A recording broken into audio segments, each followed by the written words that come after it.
धन्य है गोस्वामी जी की दीनता। वे कहते हैं कि हे रघुवीर,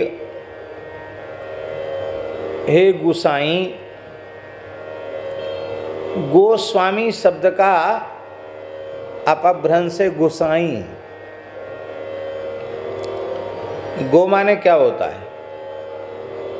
गो माने होता है इंद्रियां और उनका स्वामी। इंद्रिय कितनी है? पंच ज्ञानेन्द्रिय, पंच कर्मेंद्रिय कितनी हुई? 10। और 4 अंतरिंद्रिय, मन बुद्धि चित्त अहंकार, ये 4 ये भी इंद्रिय हैं, इनको अंतरिंद्रिय कहा गया। तो 10 और 4 कितने हो गए? 14। इन 14 का जो स्वामी हो उसको गोस्वामी कहा जाता है। किसी काल में निर्विकार जितेंद्रिय जीवन मुक्त भगवत प्राप्त महापुरुषों को समाज में अत्यंत आदर देने के लिए उनको गोस्वामी पद से विभूषित किया जाता था। गोस्वामी, उनको क्या कहा जाता था? गोस्वामी। गोस्वामी माने ये इंद्रियों के अधीन नहीं है, ज्ञानेन्द्रिय कर्मेंद्रिय और अंतःकरण इनके अधीन है।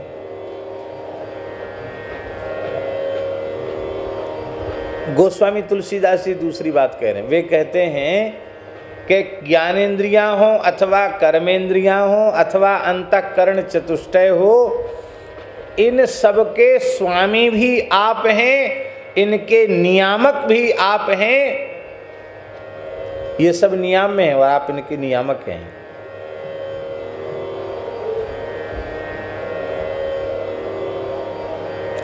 सेवक मनमाना करते हैं तो स्वामी अनुशासन करेगा कि नहीं करेगा?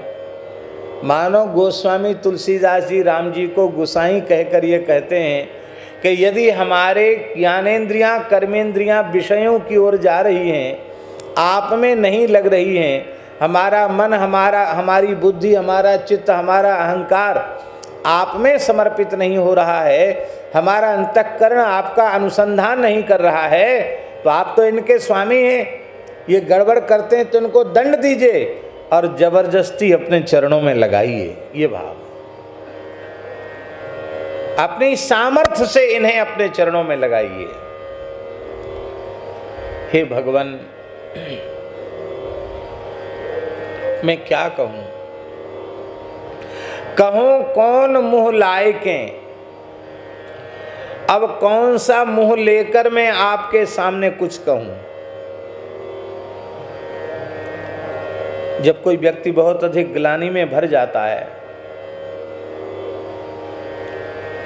और उसे लगता है कि अमुक महापुरुष ने तो मेरे ऊपर कृपा करने में कोई कोर कसर बाकी नहीं छोड़ी, बड़ी दया की, बड़ी कृपा की, हम लायक नहीं थे इस कृपा के,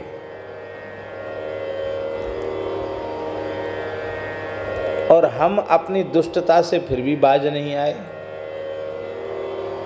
हम फिर भी अपराध पर अपराध करते चले गए। और वो ऐसे क्षमा दया करुणा के सागर हैं कि वे एक तरफा अपराध क्षमा करते भी चले गए।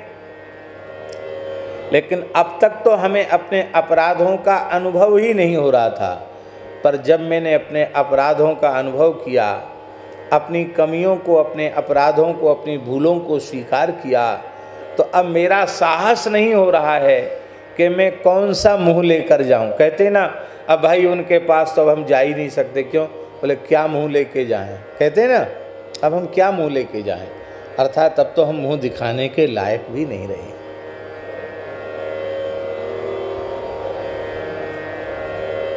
राम जी ने कहा, तुलसीदास जी इतनी ग्लानि में क्यों गले जा रहे हो कि हम मुंह दिखाने लायक भी नहीं रहे, अब हम क्या कहें? कुछ कह ही नहीं सकते। अरे कहो तो सही, कुछ तो कहो। गोस्वामी जी कहें, अब तो कहना वा क्या है, अब तो रोना है। सकुचत समुझत आपने सब साईं दुहाई।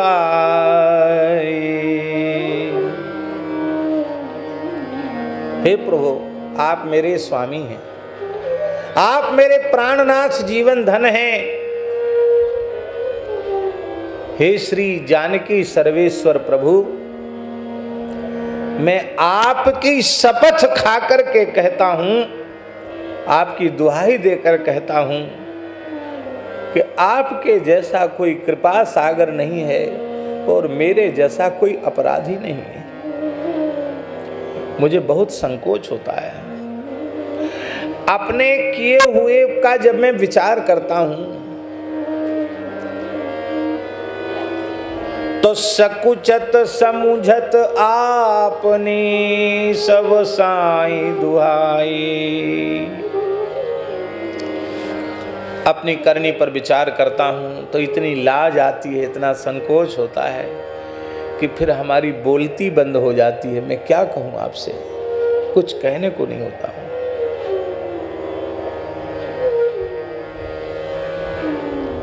हे नाथ, वेद, इतिहास, पुराण, स्मृतियां, धर्मशास्त्र, संतों की वाणियां एक स्वर से पुकार पुकार करके ये कह रही हैं कि सेवत बस सुमिरत सखा शरणागत सो।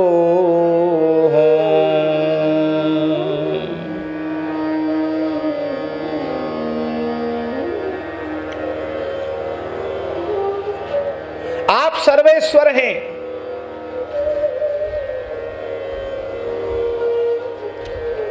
विधि विधिता हरि हरिता शिव ही शिवता जिन दई। ऐसा आपका चिंता ऐश्वर्य है। इतने बड़े होकर भी, शिव विरिंचिनुतम शरण्यम होकर भी आप इतने सुकृतज्ञ हैं, इतने करुणामय हैं, इतने भोरे हैं, इतने अच्छे हैं कि कोई आपकी तनिक सेवा कर दे, बस आप रीझ कर उस पर न्योछावर हो जाते हैं।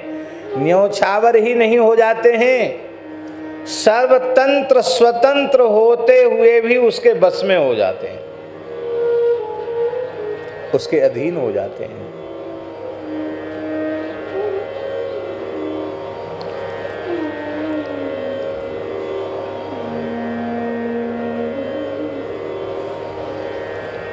प्रायः ऐसा लोक में देखा नहीं जाता। संसार में देखा तो ऐसा जाता, भैया जी सेवा करने वाला चाहे जितना कोशिश करे, एड़ी चोटी का पसीना एक कर दे। कई स्वामी तो ऐसे होते हैं कि वो महाराज द्रवित होते ही नहीं, मानो प्रसन्न होना जानते ही नहीं वो। तुम कुछ भी कर लो उनके सामने, उनकी नाक भौं चढ़ी ही रहती है। और तो और प्रणाम करने वाले की ओर भी नहीं देखते हैं वो, साथ में आसमान में नजर रहती है।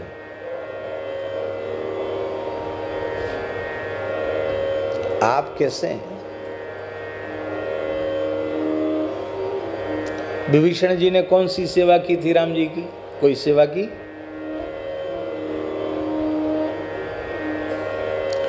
लंका से विभीषण जी चले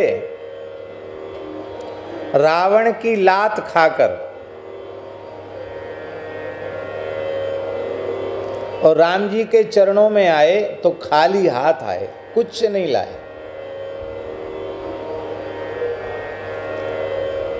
तुलसीदास लिख रहे, नव तुलसी का वृंदता देख हर्ष कपिराय। तुलसी का वृंद माने बगीचा। तुलसी जी का बगीचा तो विभीषण जी के घर में ही था। कुछ तुलसी दल ही उतार लाते राम जी के चरणों में अर्पित करने के लिए। पुष्प वाटिका थी, कुछ फूल ही ले आते।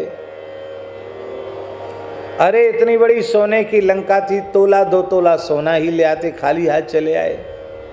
रिक्त पाणिम न पश्येत और राजानम भिषजम गुरुम, राजा वैद्य और गुरु को खाली हाथ नहीं देखना चाहिए, कुछ लेके जाना चाहिए।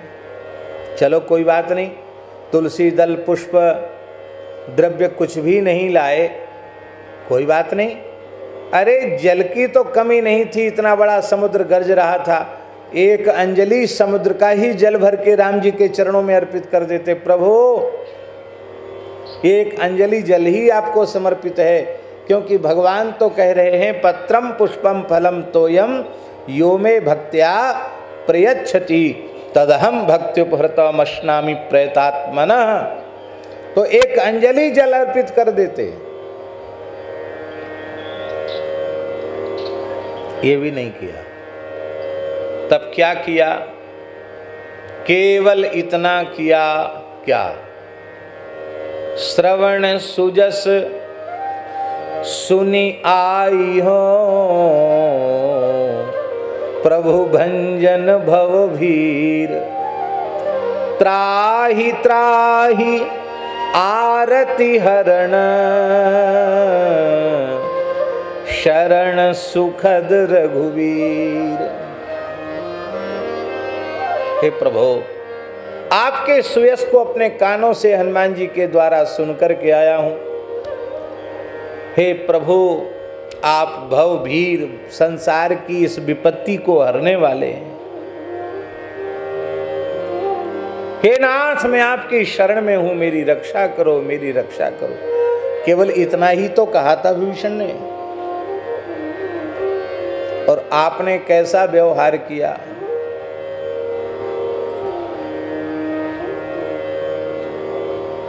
सीताराम दास जी महाराज परिचित के साथ भी इतना व्यवहार नहीं करते हैं लोग, हैं? पहली बार राम जी ने विभीषण को देखा, विभीषण ने राम जी को देखा, व्यवहार देखिए।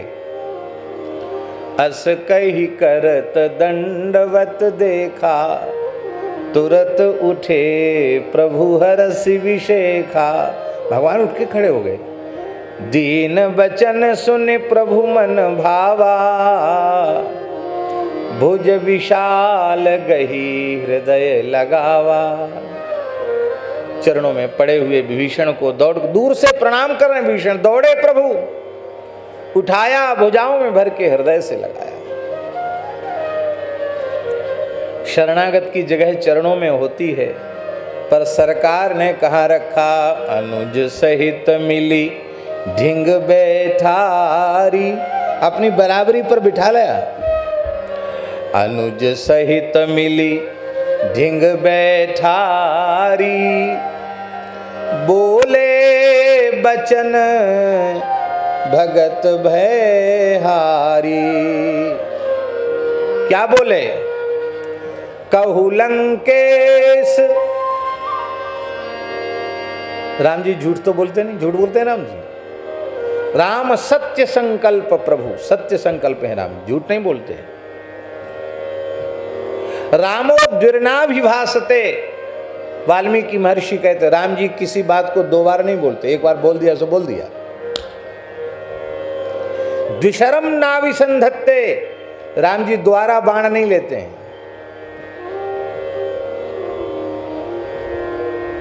राम जी का बाण अमोघ है। जानते हो राम जी का बाण कैसा है?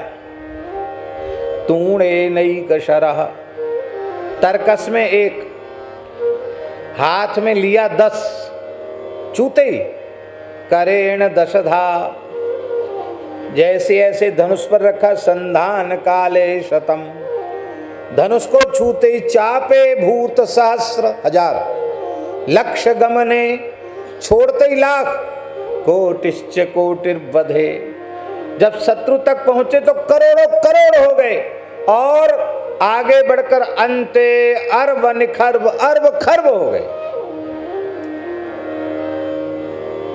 अर्ब निखर्ब बाण करई सीतापते क्षोभितम, एतद् बाण पराक्रमस्य महिमा सतपात्र दानम यथा। राम जी का बाण ऐसे बढ़ता जैसे सुपात्र को दिया हुआ दान का पुण्य बढ़ता है।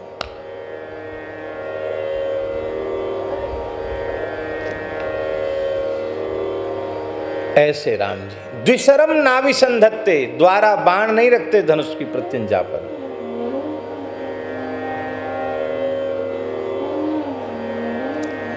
महाराज जी बाली सामान्य नहीं था। वाल्मीकि रामायण के उत्तरकांड के अनुसार जब रावण त्रिलोक विजय करते हुए बाली को जीतने के लिए गया, जब उसने सुना कि बाली बहुत बलवान है, उस समय बाली समुद्र में खड़े होकर संध्या कर रहे थे, संध्योपासन कर रहे थे। संध्या हो गई थी, जप कर रहे थे खड़े खड़े, यज्ञोपवीत में अपना हाथ परिवेष्टित करके।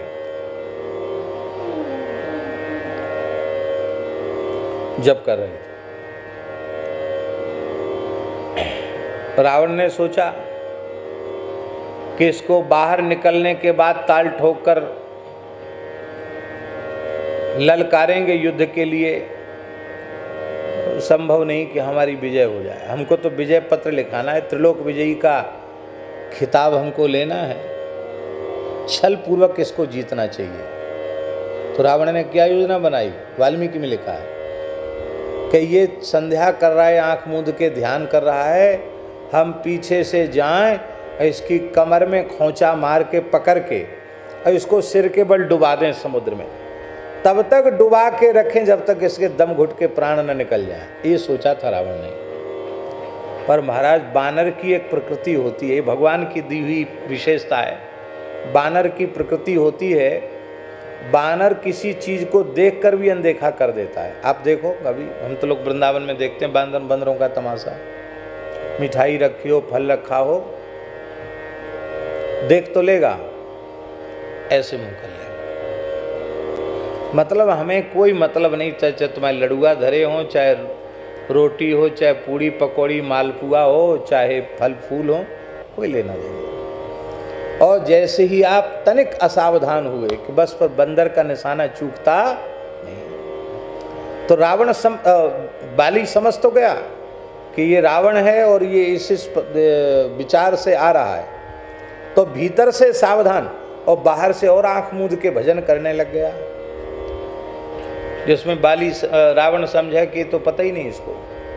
जैसे ही रावण ने बाली की कमर में हाथ डाला डुबाने के लिए, झपटकर बाली ने अपने बाएं हाथ से उसकी गर्दन को इतनी जोर से दबाया, एक झटका में, एक दाव में ऐसा दबाया कि बीच किलबिला गया बेचारा। ऐसे हाथ पांव ढीले पड़ गए रावण के, ढीले पड़ गए तो और जोर से दबाया, और दबा के फिर उसकी ओर देखा वेखा नहीं, भजन करते रहे बहुत देर तक, वेद पाठ करते रहे। इसके बाद उड़े तो पूर्व समुद्र से मध्याह्न संध्या करने के लिए दक्षिण समुद्र गए, और दक्षिण समुद्र से फिर सायंकाल की संध्या का समय हो गया तो उड़कर पश्चिम समुद्र द्वारिका तरफ गए, वहां खड़े होकर फिर संध्या किया, और फिर वहां से पश्चिम समुद्र से उड़कर फिर किष्किंधा आए, मधुबन में आए। और जब वहां आए तब तक पूछा भी नहीं कि तू कौन है, कहाँ आया, कैसे आया, कुछ नहीं पूछा, ऐसे कांख में दबाए हुए हैं। और जब वहां पहुंचे तो धीरे से कांख ढीली कर दी, और रावण तो बेचारा हजारों लाखों किलोमीटर की यात्रा आकाश की कर चुका था, एकदम पस्त पड़ गया था रावण। उसको जैसी कांख ढीली की, रावण नीचे गिर गया। तो उपेक्षा पूर्वक बाली हंसा और बोला, कुतस्त्वमिति चाब्रवीत, वाल्मीकि में लिखा है, अरे तू कहाँ से आया।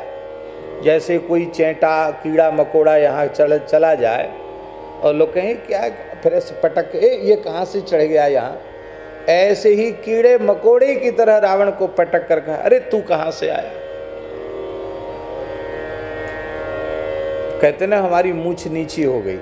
अरे भाई रावण के तो 10 सिर नीचे हो गए, और रावण ने हाथ जोड़कर कहा कि हे बानर राज, आपके जैसा बलवान हमने त्रिभुवन में और कोई नहीं देखा, आप बहुत बड़े बलवान हैं। हमें अपने बल का बड़ा भारी अहंकार था, मेरे अहंकार को आपने चूर चूर कर दिया। आपके बल की कोई सीमा नहीं है। मेरे जैसे त्रिभुवन विजयी एक महान पराक्रमी वीर को, जिसके शरीर का आकार भी कज्जलगिरी के समान, जैसे मानो काजल का पहाड़ हो। स्तुति क्या है बताओ, बोलो। हम किसी देवी देवता की, भगवान की स्तुति करते हो कि स्तुति क्या है? प्रशंसा ही तो है कि नहीं? स्तुति से देवी देवता भगवान प्रसन्न होते हैं कि नहीं होते हैं? इसका मतलब स्तुति सबको अच्छी लगती है। किसी की भी प्रशंसा करो, अच्छी लगेगी।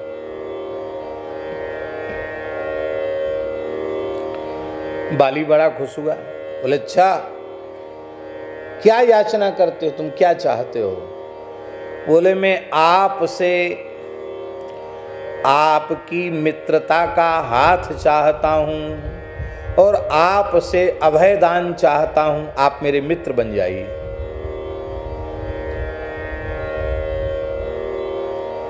वानरराज बाली ने कहा एवमस्तु, और मित्रता कर ली। और इस बात को महाराज जी पुराण में स्पष्ट लिखा है, ये बात पुराण में स्पष्ट लिखी है ये बात।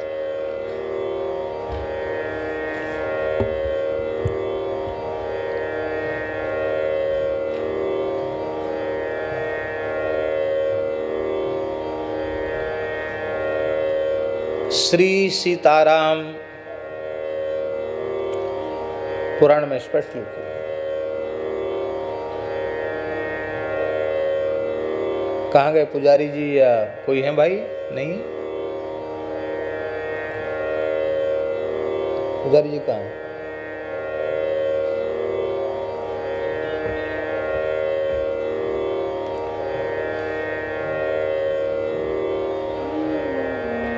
हमारी पाठवाली जो पुस्तक है जिससे हम पाठ करते हैं, उस पुस्तक में जो डायरी है भीतर, जिसमें कुछ लिखते हैं,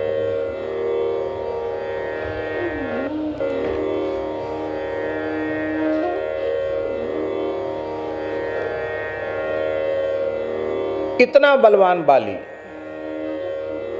रावण बहुत चतुर था, जहां ऐसा वैसा होता वहां तुरंत मित्र बना लेता था। और एक बात पक्की है, बाली और रावण की मित्रता न होती तो दक्षिण भारत में दंडकारण्य में जनस्थान में जो रावण ने अपने राक्षसों की चौकी बना दी थी, खर दूषण त्रिसरात है और शूर्पणखा आदि, ये नहीं होता। होता क्या? किष्किंधा में बाली के होते हुए सब नहीं होता, पर रावण से मित्रता हो गई, इसलिए रावण की सेना यहां तक आ गई। इतना ही नहीं, जब रावण को घुसने की जगह मिल गई तो उसने पैर इतने पसार लिए कि बक्सर तक, भारत के पूर्वी भाग तक, सिद्धाश्रम तक मारीच और सुबाहु जैसे राक्षस यहां तक बढ़ के चले आए। अयोध्या के निकट क्षेत्र में ही ताड़का आ गई। आप सोचो, ये थी रावण और बाली की मैत्री का ये था रावण और बाली की मैत्री का दुष्परिणाम। इसलिए रावण वध के पहले भी बाली का वध जरूरी था।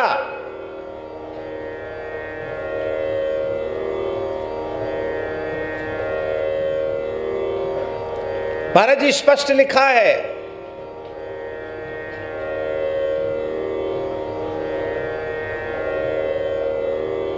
कि राम जी रावण से युद्ध करते, होता ही युद्ध तो होना ही था, और जब रावण युद्ध में संकटग्रस्त होता तो अपने परम मित्र बाली की सहायता वह अवश्य मांगता, और बाली जो है वो रावण के पक्ष से आकर लड़ता, तो क्या बाली अकेले लड़ता? विचार करके बताओ आप। अकेले तो नहीं लड़ता, क्योंकि वानर राज तो वही था। तो कुछ छोटी सी बंदर भालुओं की सेना सुग्रीव के साथ, राम जी के साथ होती, और उधर बाली के साथ वानर भालुओं की बहुत विशाल सेना होती। तो राम जी के चरित्र के द्वारा जिस आदर्श की स्थापना होनी चाहिए थी, उस आदर्श की स्थापना संभव नहीं थी। इसीलिए रावण वध के पूर्व बाली वध जरूरी था। और इतने बलवान बाली को, जिसने त्रिलोक विजयी रावण को अपनी कांख में दबाकर हजारों योजनों की यात्रा की बिना श्रम के, उस बाली के लिए राम जी ने कहा, सुनो सुग्रीव मारी हो बाली ही एक ही बाण, दूसरा बाण नहीं छूंगा। सुनो सुग्रीव मारी हो बाली ही एक ही बाण। सुग्रीव बोले, महाराज बड़ा तपस्वी है बाली, ब्रह्मा जी के पास तक जा सकता है, ब्रह्मलोक जा सकता है, शिवलोक भी जा सकता है। बोले, ब्रह्म रुद्र शरणागत गए न उवरहि प्राण। ब्रह्मा जी के पास चला जाए, शंकर जी के पास चला जाए, मैं उसको छोड़ूंगा नहीं, मार ही दूंगा उसको। राम जी ने दूसरा बाण छुआ, एक बाण से बाली का वध किया। राम जी द्वारा बोलना नहीं जानते, राम जी द्वारा बाण नहीं छूते हैं।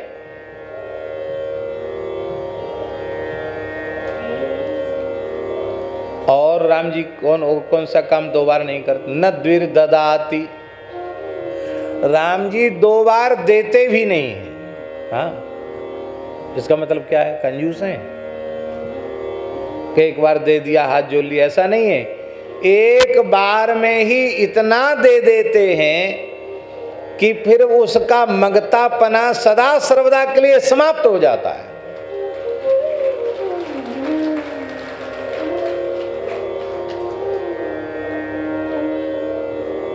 देते लेते राम जी कुछ नहीं दिखाई पड़ रहे हैं, पर केवट को राम जी ने क्या दे दिया, कितना दे दिया। आहा, क्या कहा भक्तराज केवट ने, अब कछु नाथ न चाहिए मोरे, अब कछु नाथ न चाहिए मोरे, अब कछु नाथ न चाहिए मोरे, अब कछु नाथ न चाहिए मोरे। दीन दयाल अनुग्रह तोरे, दीन दयाल अनुग्रह तोरे। मंगतापने को ही नष्ट कर देते, इतना दे देते हैं। क्या ये देना क्या है? ये वस्तु पदार्थ नहीं। राम जी जब प्रसन्न होते हैं तो अपने प्रेमियों को अपने आप को ही दे देते हैं। अब राम जी ने अपने आप को ही दे दिया तो फिर बाकी क्या रह गया? अब कछु नाथ ना चाहिए मोरे, अब कुछ नहीं, आप मिल गए, अब क्या चाहिए?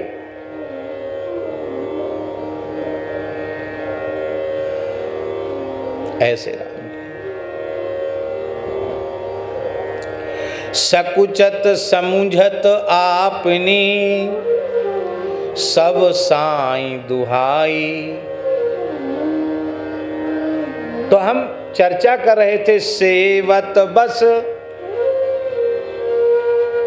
सेवत जो सेवा करने लग जाता है आपकी, आप उसके बस में हो जाते हैं।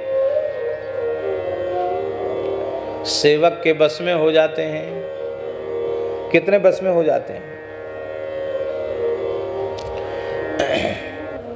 एक बार अयोध्या जी में श्री राम जी का राज्याभिषेक हो चुका है, उसके बाद की घटना है। राम जी का जितना अंतरंग सेवक परिकर था, उसकी एकांतिक बैठक हुई, गोष्ठी हुई, और बड़ी गंभीर समस्या थी, इसलिए एकांतिक गोष्ठी हुई। वो गंभीर समस्या क्या थी? बोले भाई देखो, राम जी तो सबके स्वामी हैं और राम जी की सेवा सबको मिली हुई है, पर ये हनुमान जी जब से आए हैं तब से हम सब की हालत खराब है। प्रत्येक सेवा में हनुमान जी आगे रहते हैं, हमारी सेवा तो हम तो मुंह देखते रह जाते हैं। हम सावधान हो उसके पहले तो राम जी से हनुमान जी सेवा में लग जाते हैं। जगने से लेके सोने तक प्रत्येक सेवा में हनुमान जी सामने हाथ जोड़ के खड़े हैं। तो हम लोग फिर किस लिए हैं यहाँ? ऐसा करो, सबको अपने में मिला लो, भरत जी को, लक्ष्मण जी को, शत्रु सबको मिला लिया।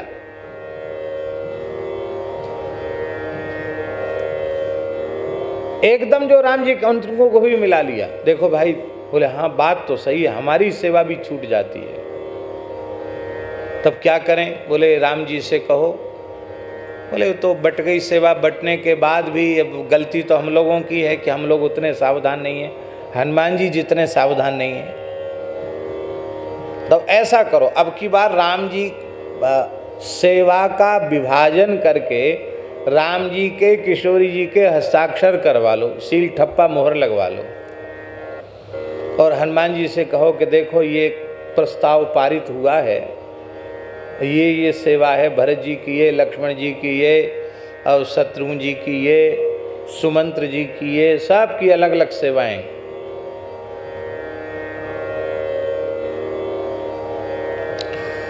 आप फिर हनुमान जी कहेंगे इसमें हमारी सेवा? बोले आप कहीं इधर उधर थे, बैठक में समय से आप थे नहीं। तो हमने कहा कोई बात नहीं, हनुमान जी तो हनुमान जी ही हैं, आपकी अपनी रुचि के अनुसार आप जो कहोगे सो सेवा। और इतनी तो बट गई, अब इनमें से तो खाली है नहीं, अब फिर जो बाकी रह गई हो सो आप।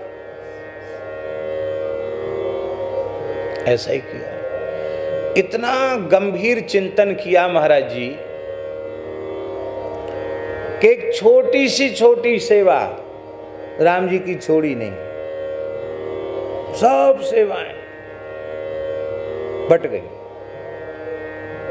हनुमान जी के सामने कागज प्रस्तुत हुआ। हनुमान जी बोले क्या लिखा? बोले महाराज पढ़ लो, आप तो बुद्धिमताम वरिष्ठम हैं, ज्ञानिनाम अग्रगण्यम है। हनुमान जी ने देखा कि सारी सेवा बट गई, मेरे लिए कुछ भी बकाया नहीं। यहाँ तक कि सरकार प्रसाद भोजन करके उठेंगे तो कुल्ला कराने की सेवा अलग सेवक की, और रूमाल लेकर के, गमछा लेकर पोंछने की सेवा अलग की,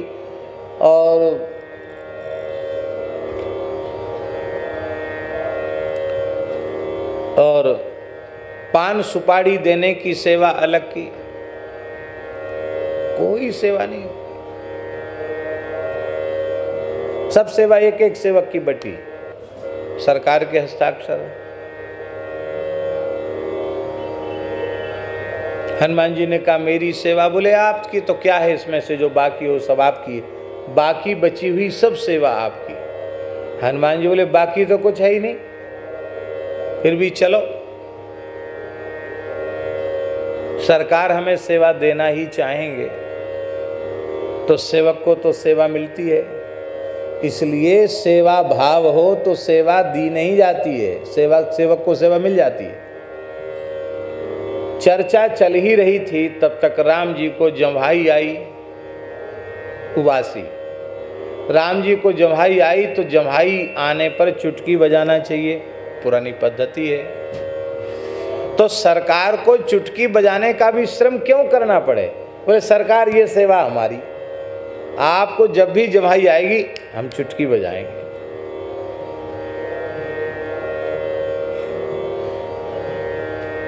अब जम्हाई का तो कोई समय निश्चित होता नहीं कि कब आएगी, कितने बजकर कितने मिनट पर आएगी। और सेवक तो सेवा करो किनारे हो। अब हनुमान जी को तो ऐसी सेवा मिल गई, बैठे मुंह देख रहे हैं कब जम्हाई आवे, कब चुटकी बजाएं। हमारी सेवा में चूक नहीं होनी चाहिए। लोगों ने कह ले साहब, हम तो इनको किसी तरह से किनारे करना चाहते थे, ये तो और मजबूती से पक्के हो गए, अब तो इनको कोई हिला नहीं मुश्किल है। चलो कोई बात नहीं, दिन भर तो जैसे तैसे बीता। जैसी सायंकाल का समय आया, सरकार ब्यारू करके शयन कुंज में पधारे। वहाँ श्री चंद्रकला चारुशीला जी का पहरा था। हनुमान जी बस यहाँ तो बस अब किशोरी जी की सखियों का ही प्रवेश है, सबका प्रवेश नहीं है यहाँ, आप तो बस बाहर ही विराजो। हनुमान जी बोले भाई हमको सेवा मिली, सरकार को जम्हाई आएगी, चुटकी हम बजाएंगे। बोले वो तो सेवा मिली, इससे हमें कोई लेना देना नहीं, लेकिन आप भीतर नहीं जा सकते। हनुमान जी बोले जम्हाई तो सोते समय ज्यादा आती, हमको कैसे पता चलेगा कब जम्हाई आई। सखियों ने कही आप जानो, आपका काम जाने, हम तो भीतर नहीं जाने देंगे आपको, आप तो बाहर विराजो। हनुमान जी बोले कोई बात नहीं, हम हट नहीं करते हैं, आपकी मर्यादा भंग नहीं करेंगे, हम तो रात भर चुटकी बजा के कीर्तन करेंगे। क्यों? रात भर का जागरण भी हो जाएगा, अब चुटकी बजती ही रहेगी, तो जब जम्हाई आएगी तब हमारी सेवा हो गई। तो हनुमान जी कंगूरे पर बैठ गए। श्री राम जय जय राम, श्री राम जय जय राम, श्री राम जय जय राम, श्री राम जय जय राम, श्री राम जय जय राम, श्री राम जय जय राम, श्री राम जय जय राम, श्री राम जय जय राम,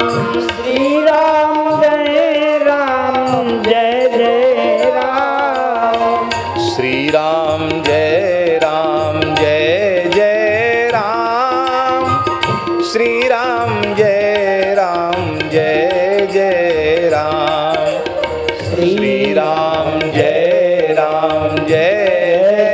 राम, श्री राम जय जय राम।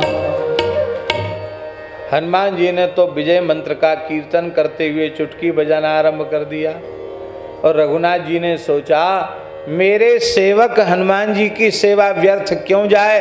राम जी बार बार जम्हाई लेने लगे और हनुमान जी का कीर्तन तेज हुआ, तो राम जी का मुंह खुला का खुला रहेगा। ऐसे हो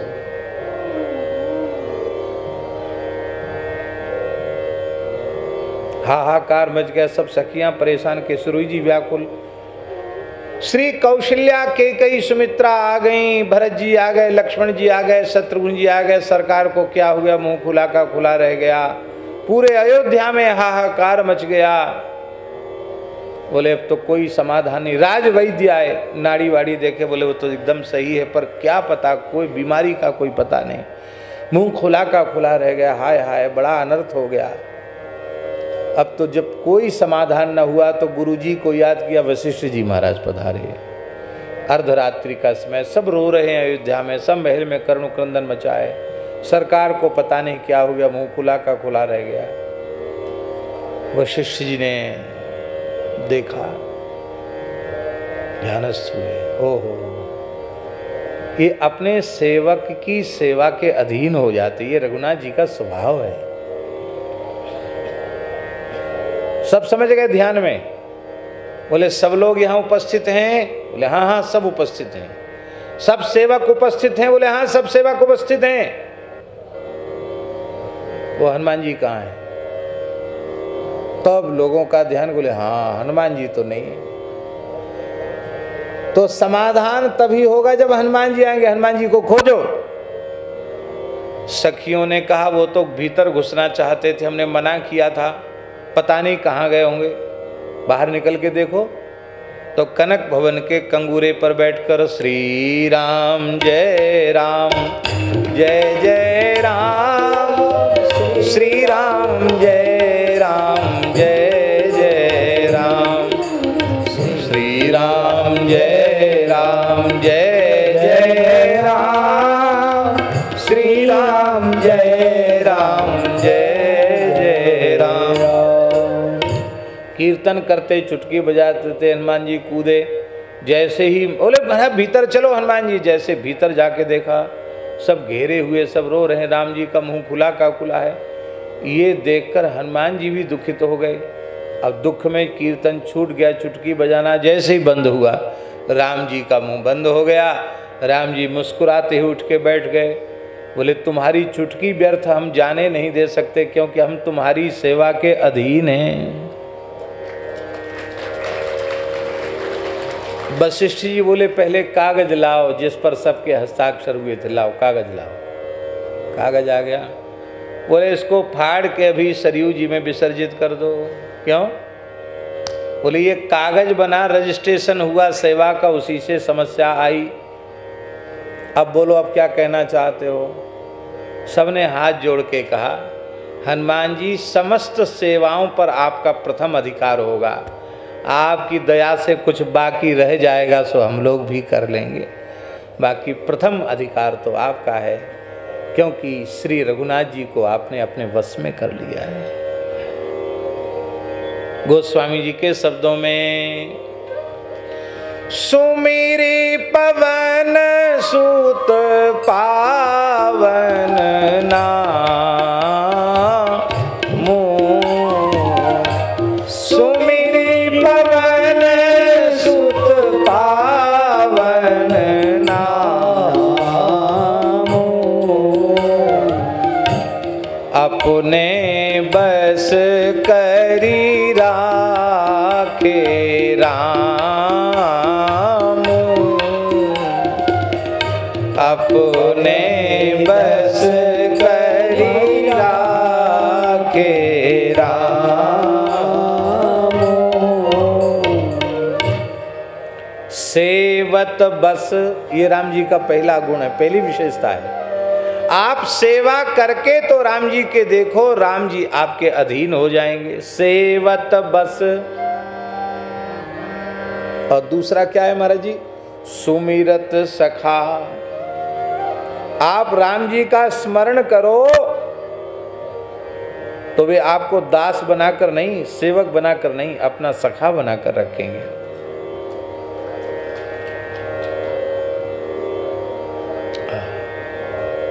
सखा बनाकर, मित्र बनाकर रखेंगे। गोस्वामी जी कह रहे हैं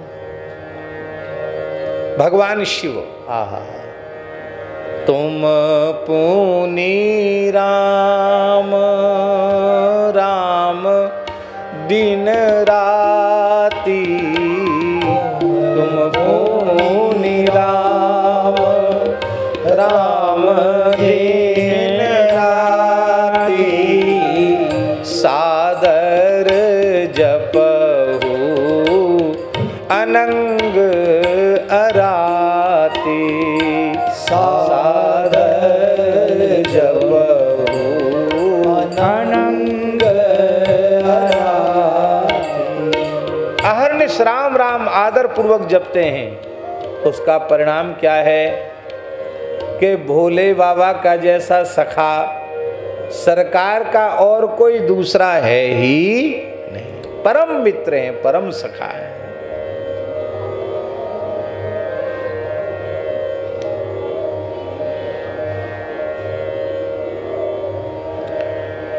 एक बार भगवान शिव को स्वप्न हुआ, ये मधुर लीला है महाराज जी। एक बार भगवान शिव को स्वप्न हुआ। क्या स्वप्न हुआ? उस स्वप्न में उन्होंने देखा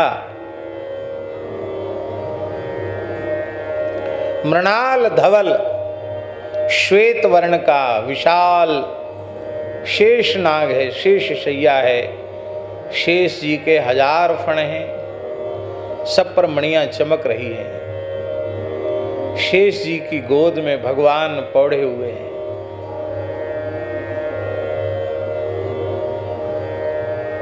लक्ष्मी जी चरण संवाहन कर रही हैं। गरुड़ जी चरणों में बैठे हुए हैं। भगवान के लाल लाल चरण तल हैं। ध्वज अंकुश वज्र यव कुलिश कमल आदि के 48 चिन्ह भगवान के श्री चरण तल में अंकित हैं। सुंदर भगवान के चरण में महावर है। सुंदर भगवान की नखमणि चंद्रिका की उज्जवल कांति प्रकाशित हो रही है। भगवान के बड़े सुंदर प्रपद हैं। सुंदर गुल्फ है, सुंदर पिंडुली है, सुंदर घुटने हैं भगवान के, जंघाएं सुवृत्त सुचिक्कन विशाल श्री रघुनाथ श्री ठाकुर जी की जंघाएं हैं। मनोहर कटिप प्रदेश है। सुंदर धोती शोभित है, पीले रंग की रेशमी धोती जिस पर चौड़ी लाल किनार है। ऐसी धोती भगवान के कटिप प्रदेश में शोभायमान हो रही है। पीतांबर की फेंट कसी हुई है। धोती के ऊपर कौंधनी की शोभा बड़ी विलक्षण है। सरकार पौड़े हुए हैं। सजल नील मेघ के समान अंग कांति है। नाभि दक्षिणावर्त होकर के गंभीर नाभि की शोभा बड़ी अनुपम हो रही है। उदर में त्रिवली है। विशाल वक्षस्थल है। भृगुलता का चिन्ह है। कंठ में कौस्तुभ मणि की शोभा है। सुंदर वैजयंती माला बनमाला सुशोभित हो रही है। भगवान शेष पर्यंक पर पौड़े हैं। शंख के समान ग्रीवा है।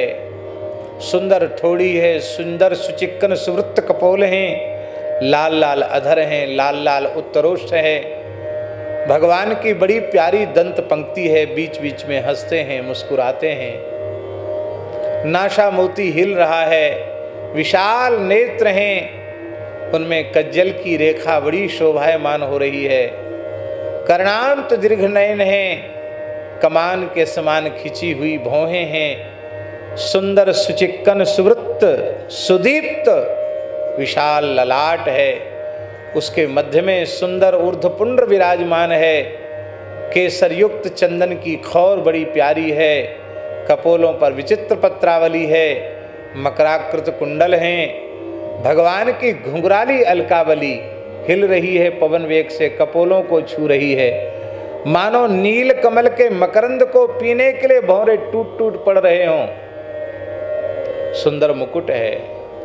भगवान अपनी करुणा भरी दृष्टि से प्रेमियों को कृतार्थ कर रहे हैं। 4 भुजाएं हैं। पर्घ के समान विशाल भुजाएं, आजानुलंबित भुजाएं।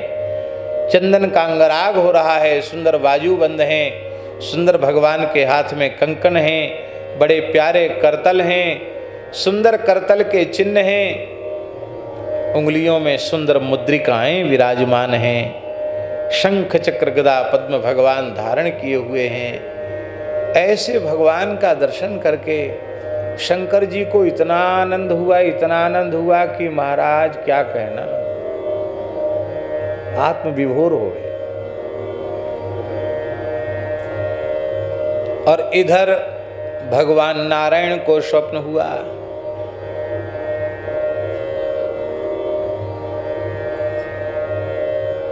बहुत सुंदर दिव्य कैलाश है। उसमें एक अमृत का सरोवर है। उस अमृत सरोवर के मध्य में एक विशाल कमल प्रकट है।